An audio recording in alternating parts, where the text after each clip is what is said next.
I can't make an album right now. I can't make an album right now. I'm not allowed to.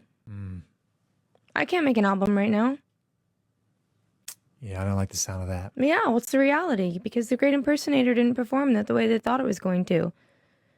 And if I'm being honest with you, the album sold 100,000 fucking copies first week. That's a pretty big first week, especially for an artist who hasn't had a hit in a long time. Yeah. The tour is the highest selling tour of my entire career. Yeah. But doesn't add up. They want manic numbers from me.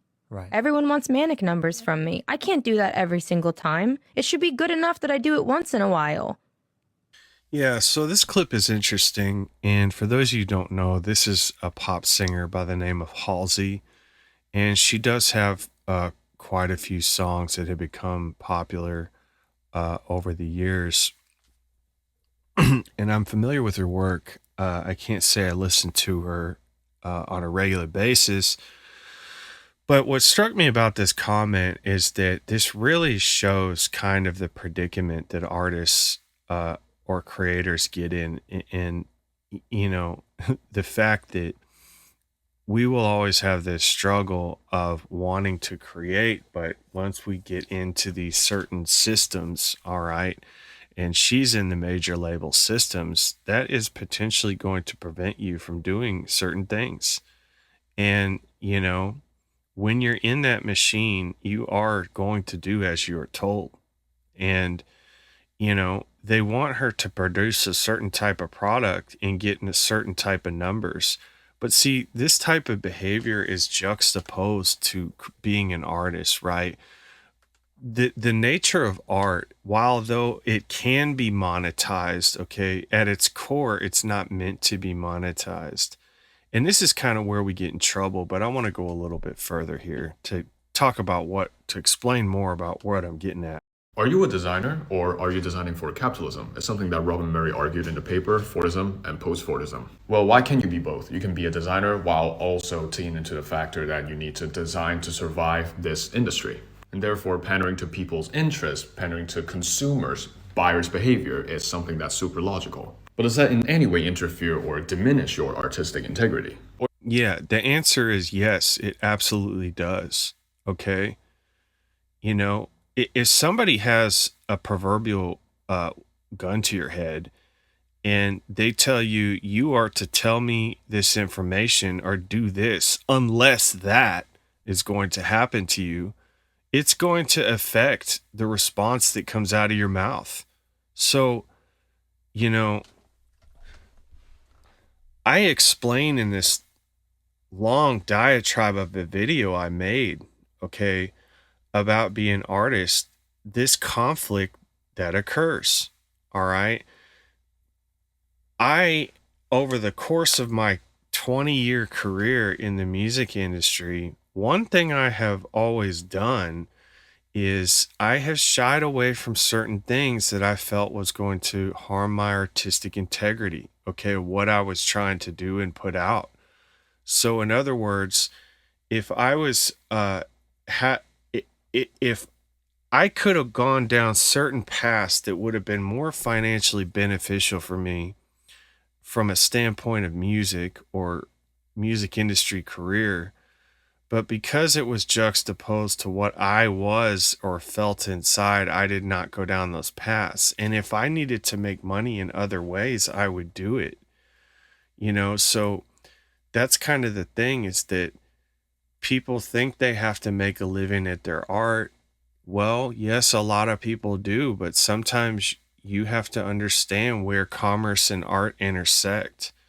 And not just understand it, but you have to be willing to go down a road that you may not want to go down. And an easy way to explain this is that if you're a painter or a sketch artist or someone who likes to draw or a visual artist, and you just want to paint in your studio all day long, okay, you can do that. And you know, you don't have to monetize it. But if you want to monetize those said pieces of work, what sort of need are you facilitating? What sort of market are you targeting? The sketch artists that sit in New York City Central Park and sketch a picture of you for 20 or 30 or $50, how much they charge now, they are facilitating somewhat of a need. Okay. So does this guy or gal want to draw pictures of people he doesn't know all day long? No, maybe not necessarily. Maybe they do enjoy doing that. But one of the directions that could be taken is that these people have skills. They're putting them in a place where they can monetize those said skills, and then they're able to create a career for themselves. Well, if you're not creating the type of art that you want, does it really matter what you do for a job? If you have the skill again to do something like that, like make drawings in the park, and you can generate a significant amount of income doing that, then there's nothing wrong with using that skill. But, it will it affect the direction if you feel like you always have to monetize what you're doing. So here are two people that are even making that question about it, and they're displaying that this is something that they're having to conflict with. And the simple fact that you have to have that conflict as an artist means that it's affecting your artistic integrity. But let's go further. Hi, my name is Sally Kate Holmes. I'm a 2-time Tony Award-winning Broadway producer, and I don't like how opaque the business model is, so I'm here to tell you things. In addition to producing, I also really am fascinated by creative leadership, and I've been thinking a lot about what integrity means. Whether it be artistic integrity, personal integrity, it feels really important. And to me, I think it means when something's insides match their outsides. So how do we achieve that in an artistic process? I don't know the answer to this, but I've been thinking about it a lot, and here's some thoughts. It feels like in order for a show's insides to meet its outsides, it takes really clear communication about what the vision of the piece is. Okay, so, inside matching the outside is a very good way to put it, and I could go super deep on this. But, if you ever felt like you were doing something that was outside of who you are or your character, that's probably when the inside doesn't match the outside. Okay. So, if you're an artist and you feel you have a particular message and you're concerned about how the outside world is going to perceive it. Okay. Let's say that, you have a lot of pent up anger inside and you want to create, gangster rap songs, or you want to create metal songs that talk about very morbid topics. But you were raised in the church, you're around people that perceive you a certain kind of way. Your inside is not matching your outside. Okay. And this has been very common with people who are attracted to the same gender of partner. Okay, as themselves. Recently it's become more accepted, but I've had friends that liked the same gender as themselves, and one of the things they explained to me is they used to have to keep it quiet, okay, because they didn't want to be persecuted by family and society. And their inside was not matching their outside. And when this happens, you create friction and turmoil. And a lot of times what it makes happen with an artist is it makes those feelings burn brighter and stronger. Okay. Because being an artist is sort of like what I call a pressure release valve. It's a natural mechanism that's put inside us, okay, in order to manage the daily struggles of life, okay, and communicate or to exercise certain feelings in a nonviolent and productive manner, okay? If you have a violent thought and you put it into a piece of art and you create a piece of art that looks morbid or violent, or maybe not even like that, could be sad, could be happy, you are taking those emotions and you're translating it into a nonviolent expression of what you're feeling. Okay. And when people don't do this, this is when we see people lash out. When we always say, well, I don't understand why that person did that, But then you look further into how they were raised, their environment, what they were told, how they were treated, there's almost always an explanation for that outlandish behavior. And if you're an artist, cultivating this skill to manage your emotions can be very powerful, okay? Because people are emotional. And if you are also emotional and you're creating art that is very powerful, it could have the potential to impact and influence others. Okay. Could be in a positive way, could be in a negative way. But the thing is, the expression itself is nonviolent. All right. And people say, well, oh, this person talks about violence. That must mean he is violent. No, it doesn't. Okay. That's why they're expressing themselves that way. So if Stephen King goes and writes, dozens of novels on very morbid topics that come from a very dark place, does that mean that he's going to go out and commit those acts? Not necessarily. Okay. So again, this is what art's used for. And when you mix it with commerce, that's where things get kind of weird. Now, this next clip has music on it, so I'm just going to read to you kind of what's going on. She says, I recently been struggling a lot with fixating on who I am and the idea of what I've lost because I don't know who I am. Does anybody even really know who I am? My mission is to figure out who I am because it's always changing. Yeah, and so the challenge becomes is that, you are who you are.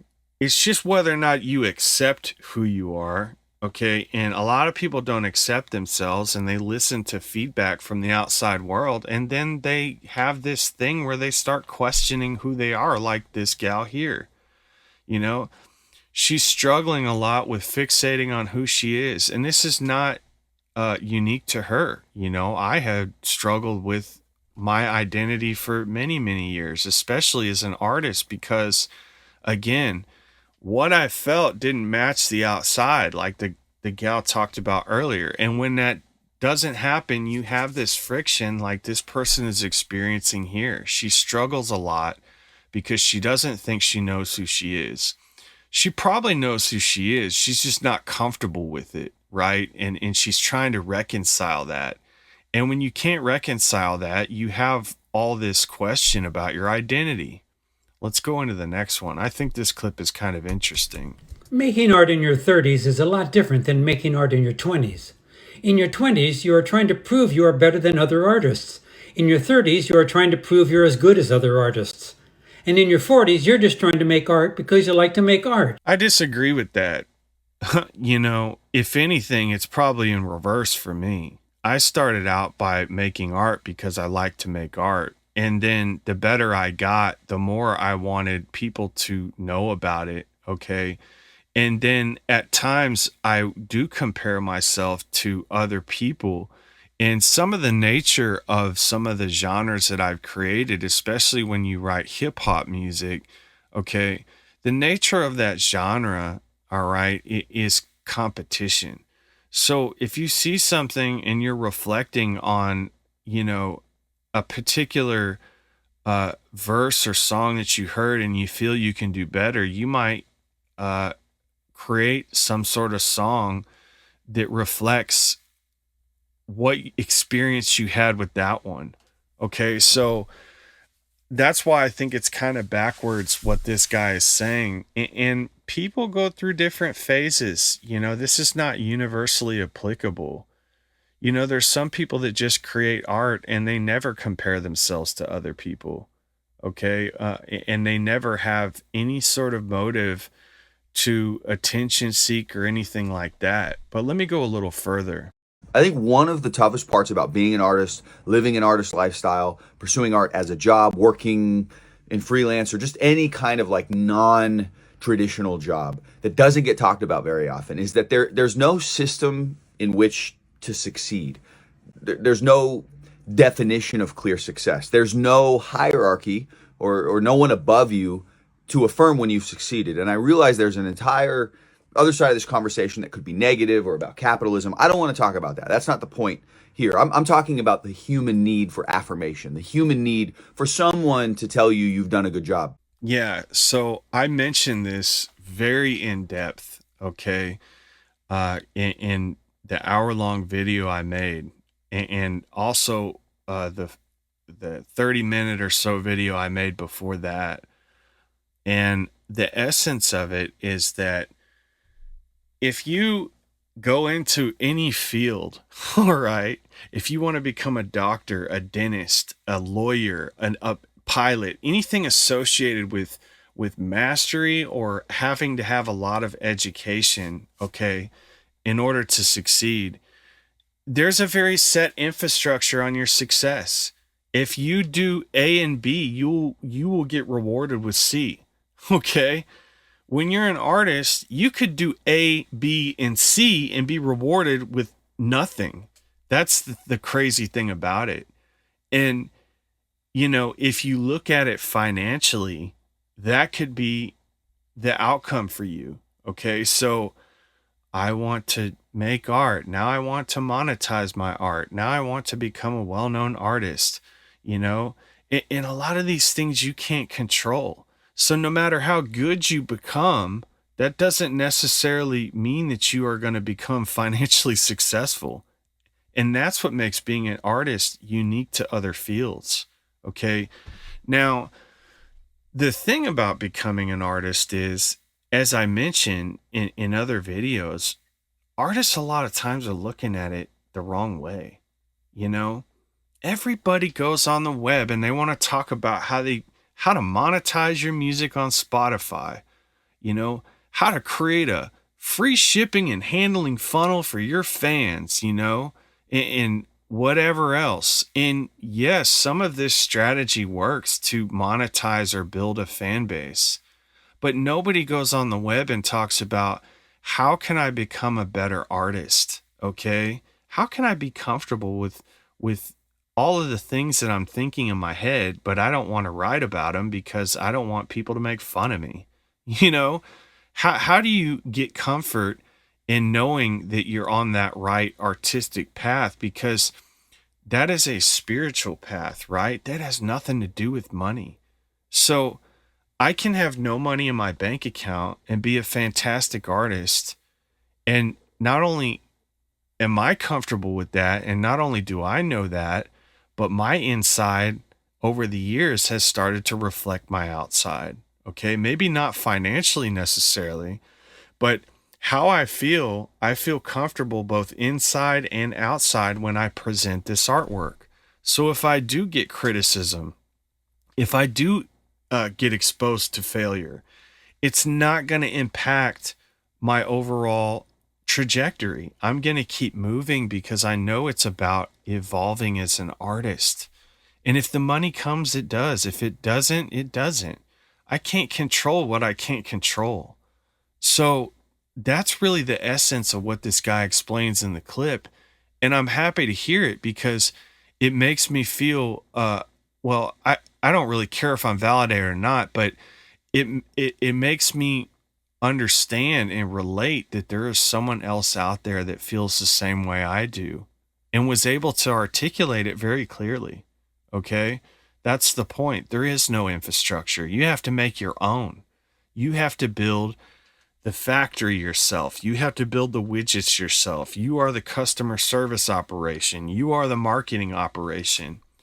And everybody has a different way of doing it. You know, if you go on YouTube and pull up videos on any subject, you can see some that are better than others. Okay. And sometimes really terrible videos get a lot of views. Why is that? You know, there's a lot of criteria that goes into that. Okay. But, you know, all of that is noise, right? You need to be focusing on becoming the best artist that you can be, if that's what you want to do, and being comfortable and letting inside match outside. And if you want to monetize it, you have to understand that these are the things you're going to encounter. You're going to have to build that infrastructure. Here's the honest truth about being an artist. You're corny until you make it. You're cringe until it becomes successful. Your music is mid until they deem it popular enough not to be. You got people highlighting every wrong thing that you do, but will bypass all the great things you've accomplished. You'll spend hours on a song just for some prepubescent kid without a profile picture to tell you how it sounds better on mute. If you feel inadequate as an artist, don't be so tough on yourself. Majority of people will highlight the bad before they ever acknowledge the good. Part of being an artist is weathering. Yeah, this is partially true. The thing is that actually a great deal of the art that I've created has been well received. Matter of fact, some people can't believe that I can play guitar and also rap. And, you know, when I remember I was at a bar one time and somebody played one of my songs on the speakers, and this girl commented on the song, and then my friend said, "Oh yeah, that's him. He wrote it." But because I'm a white guy, who talks normally and not with much of an accent or anything else, I can't say that necessarily I come from the streets. But, this person couldn't believe that I had written that song. And it wasn't even about anything, outlandish. It was just a good flow, and it was a fun song that people can relate to. Okay, so I was validated in creating that. And, the fact that people are going to hate your music and cringe until it's accepted, that may happen. And there are still a lot of cringe songs and artists that become very famous, and they've always been cringe, right? But for some reason, they got into a pipeline that made it acceptable. But what's wild about this is that I grew up in the South, right? So in Dallas, where I'm from, when I was in middle school, there was a DJ who started becoming real famous or well known. His name was DJ Screw. Okay. And he is quite literally responsible for the sound of the South, slowed down music, and it's called chopped and screwed. And what it was is that the DJ would skip the beat, okay, every other beat or whatever, and it sounded really cool. And then he slowed down the BPM of the song. And this production technique has been copied by so many mainstream hip hop artists. And the sad thing is that when you look up his Spotify, like I'm going to do now, his Spotify, someone who is an absolute pioneer in the industry, only has 255,000 monthly listeners. So there are artists that are complete trash in the hip hop genre that have 16 million listeners. But somebody who was a trendsetter, okay, that is quite literally responsible for the platform that these artists have, and he only has 255,000 listeners. Now, he has been dead for a long time, but so is Tupac. So when we look at Tupac, he has 24 million listeners, and that's quite a bit more than a lot of artists that are even still alive in that genre. So my point is that, this whole thing, like he says, about being an upcoming artist, and, people are going to perceive you this way and that way, and you're going to get hate. And yeah, that's all true. Okay. But again, that is all noise too. Like, when you become an artist, you essentially commit yourself to a lifetime of rejection. So you better get used to it. Hate is a commonplace. And I'm not even going to say it's an indicator of the fact that you're doing good, right? Because there's a commonly held belief that if you're doing well, you're successful, you're automatically going to be hated. Yeah, there's a lot of truth to that. But you can also be hated for not being successful, okay? Or you can be liked for not being successful. And people are going off the content of your work, and it doesn't really matter whether or not they know that you're attached to it. I guess I guess the thing is that you don't have to listen to the stereotypes of being an artist. And in closing, really the essence of it is I just really wanted to show you a few artist perspectives, okay? So that, if you are an artist who struggles with your identity, kind of the essence of art versus product. You don't have to monetize your work, okay? But are you working towards trying to make yourself a stronger artist? That's the question you need to ask yourself. And you don't ever have to monetize that, as mentioned. But if you do, be prepared for these challenges that are ahead. Labels are going to tell you to do certain things. They're going to tell you to be in a box. They're not going to let you release material when you want to. That's part of the sacrifice that you put in when you get involved with these parties. And if you want to do that, by all means, do it. But I'll go more into it in other videos where you can learn some of the different detriments to going down those paths. So be sure to like and subscribe. Thanks for watching, and I'll see you in the next one.